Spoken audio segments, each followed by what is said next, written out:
manager voor de afdeling voor empleado de Luna. Sorry, Luna September. Reconhecimento por trabalho incondicional, cordialidade aos pacientes e, às vezes, esforço para o hospital mesmo de região. Papel de parte raad van bestuur. Lawrence, dat is desconocido, como é todo dia me dá vaga da subir minha mão, dus 5 jaar per dia, dus da op je minha tá quando ele pia aqui. Dank voor o trabalho, por respeito que tem por colega na também, também por respeito que tá dona na paciente, buscando um cheio na se acabou. Por bem a missão é fácil, por gente enviar agressivo. Uma pessoa não tranquilo, se agradecido por você, paciente também.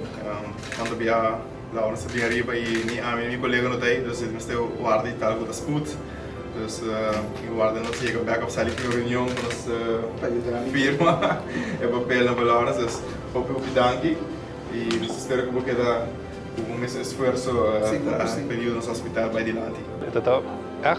Challenge para organizar a surprise aqui, door com Lawrence está pessoa está hopi atento, está hopi observante e assim mesmo depois de planear, hopi bom entrar grupo chat, palavra entre outro, assim afspraken não, cada quem está tendo tarefa para 3 segundos, ture snacks não, decoração e blast para assim nós para organizar isso aqui, qual está surprise totalmente não averwachte, está hopi great.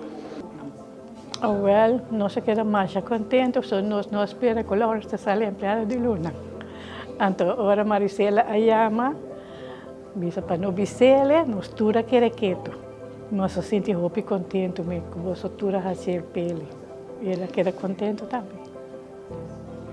Muito contente nós queda, nunca não é surprise. Promete.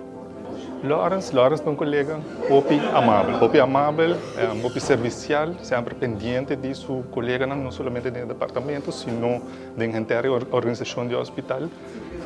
Sempre seu trabalho está assim, netjes, nauwkeurig e também muito cumprimentos de turistas, de nos mesmos locais, como bom está seu trabalho.